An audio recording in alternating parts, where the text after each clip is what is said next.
When I first proposed the function axis categories for that one video, I believe it was literally the day of that I discovered that the categories I just made were actually the exact same thing as the quadras proposed in Socionics, and I decided that I should probably attribute some kind of credit to Socionics for coming up with that first.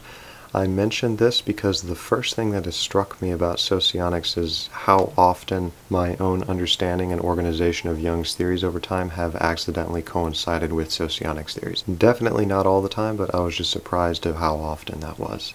I should also point out before continuing forward with the video that there is a fair amount of controversy about the correlation of Myers-Briggs and Socionics. Many contest that the definitions do not perfectly translate over between each other, so I don't believe the definitions translate between Myers-Briggs and enthusiasts themselves anyway, and they certainly don't translate over to me because I keep on spending all this time trying to redefine things in all my videos.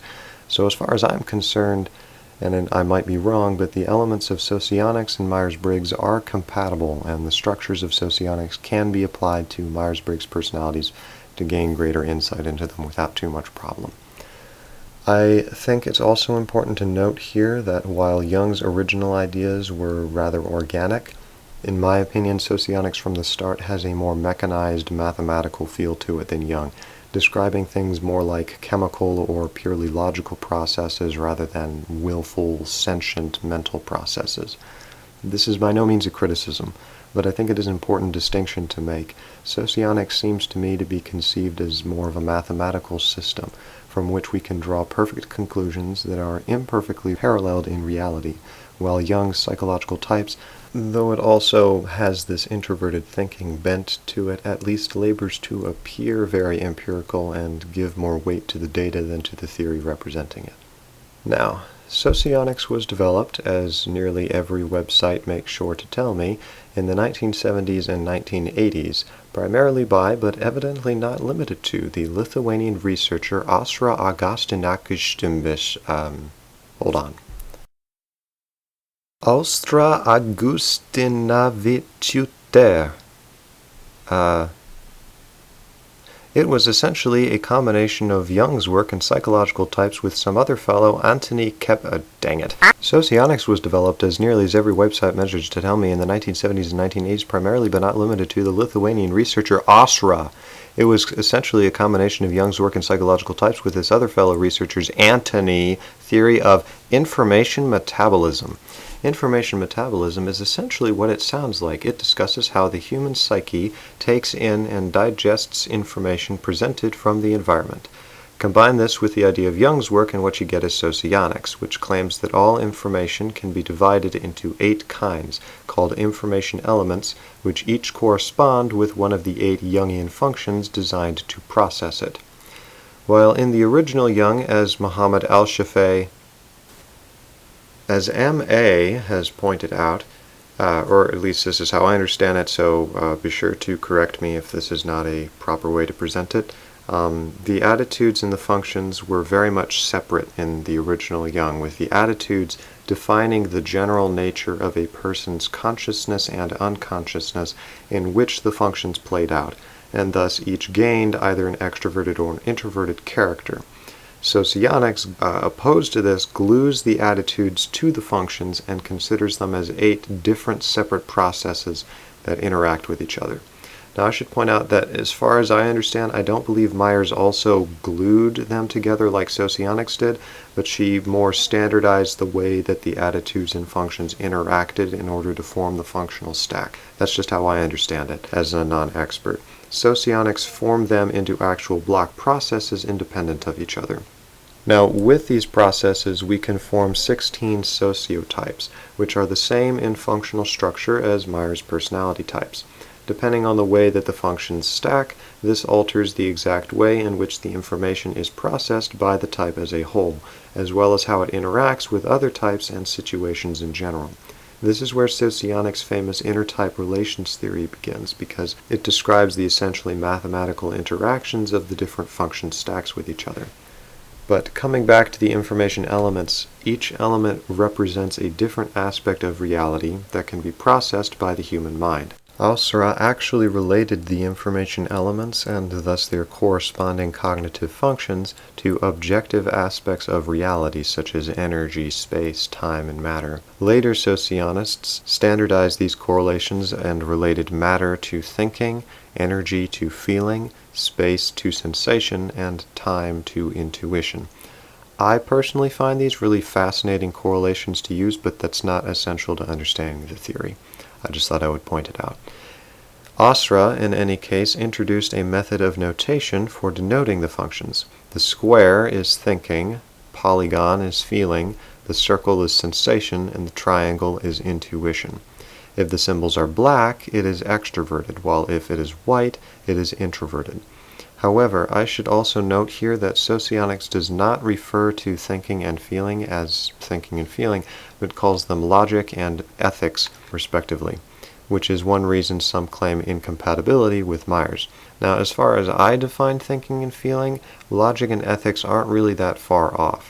Also, the terms for sensation and intuition are also essentially the same as my own in Socionics. Sensation focuses on what is directly experienced from the object, while intuition in Socionics distances itself from the actual object and focuses on ideas or theories about the object. So essentially the same. Furthermore, and very similar to my own definition, Socionics describes extroversion as a focus on the behavior of objects outside of the observer, while introversion is a focus on the observer's response to objects. Now, Asra related this to the physics concept of bodies and fields, where extroversion focuses on the qualities of certain objects or bodies themselves, while introversion focuses on the realm of interactions between bodies. This definition has the least correlation with my own, but I find it interesting nonetheless. Now, the 16 sociotypes, as far as I'm concerned, only differ from Myers' 16 personality types in the names used for them, aside from the myriad of descriptions given to them by different people. Asra named the types with the following structure. The dominant function of the type is listed first, with its attitude listed last, and the auxiliary function in the middle. Hence, the ISFJ is called the sensory ethical introvert, or the SEI, and the ENTP is called the intuitive logical extrovert, or the ILE. Another common form of notation is a variant of the Myers system, and to be frank, the only difference in this more common notation is that for the introverted types, you switch the J and the P, only for the introverted types, and for every type, you write the P and the J in lowercase. For example, an ENTP would still be an ENTP, but with a little lowercase, while an ISFJ is now an ISFP with a lowercase. This is done so that the P in the J notation represents the rationality or irrationality of the dominant function, regardless of what its attitude is, while Myers' notation represents the rationality or irrationality of the most dominant extroverted function. So Socionics is trying to clear up that confusion. Now, concerning the type interaction system, it is quite literally mathematical. It involves base 16 and other mathy stuff that I'm not going to attempt explaining, and it's kind of neat, at least as a theory. The point that you need to know is that this theory is essentially taking the function stacks and comparing them to each other and seeing how the set theoretical functions would interact. Asra's model of personality is called Model A, which is actually an 8-function system, and not a 4-function system like what I endorse myself. Now, Model A claims that everyone has every function, so that they can process all of the information elements of reality, but each has a different role in the functional stack. For all intents and purposes, the first 4 function roles are the same in nature as the common Myers model, with dominant, auxiliary, tertiary, and inferior positions, basically. As for the deeper 4, the last 4 of the 8, the more preferred a function is, the more conscious it is.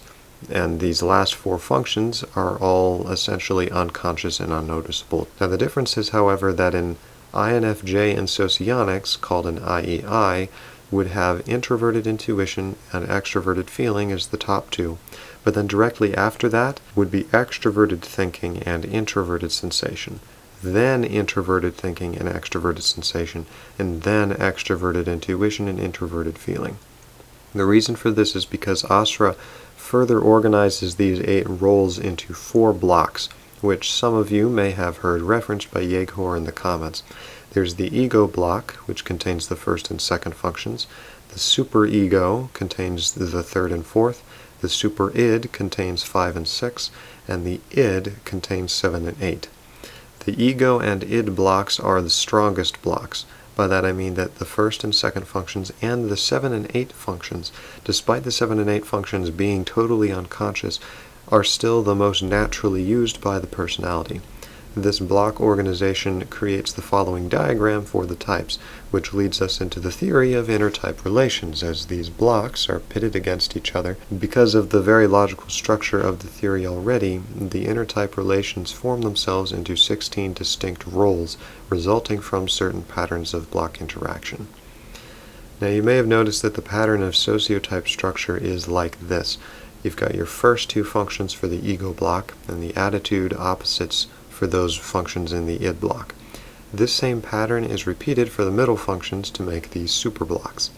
Now if we were to draw a parallel from this to Myers, we might reference the popular diagram that shows a type's preferences like so, but with the preference for the dominant function leaking into the opposite attitude, making the id block strong as well.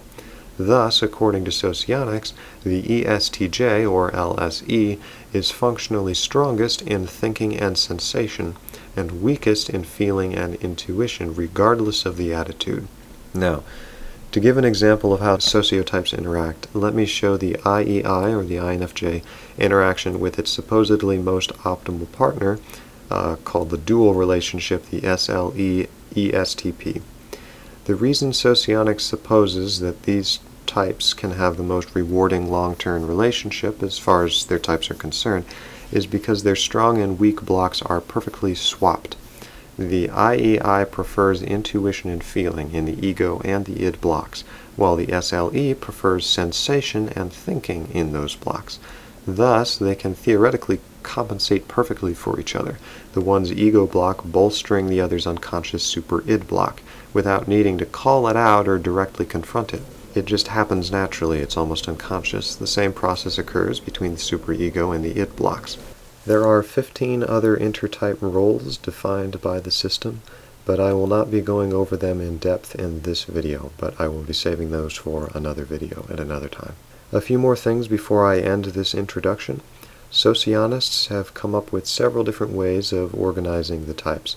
There are clubs, which are reminiscent of Keirsey's temperaments in a way, with the ST types called pragmatists, the NT types called researchers, the SF types called socials, and the NF types called humanitarians. There are also the quadras, which are, interestingly, the exact same organization as my quote function axes categories.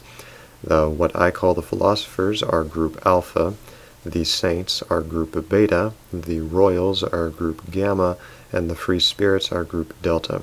I would also like to formally apologize that I didn't come up with better names for those categories before they started catching on by habit, and I'm particularly sorry for calling the NTJ and SFP types royals, and not coming up with anything better yet. If it's any consolation, I was imagining somebody like Ned Stark or Lord Vetinari, somebody really cool like that. Anyway, a third categorization proposed is the temperaments, which is the same way that Jung divided the types in his work, and I divided the types in my 16-type series: extroverted rational, introverted rational, extroverted irrational, and introverted irrational. So that is my introduction for you to Socionics and the basic ideas behind it. Let me know if I did a good job or a bad job with it, and you'll probably find lots more information in the comment section. And also keep in mind, I've only given, this is just an introduction, there's a lot more to Socionics as a theory. If you'd like me to give more of my own opinion on it, I can do that. I think it's a useful theory, I think it's interesting, and I found correlations with my own ideas with it. So thank you very much for watching, thank you very much for the support, and be sure to have a good week. Thank you.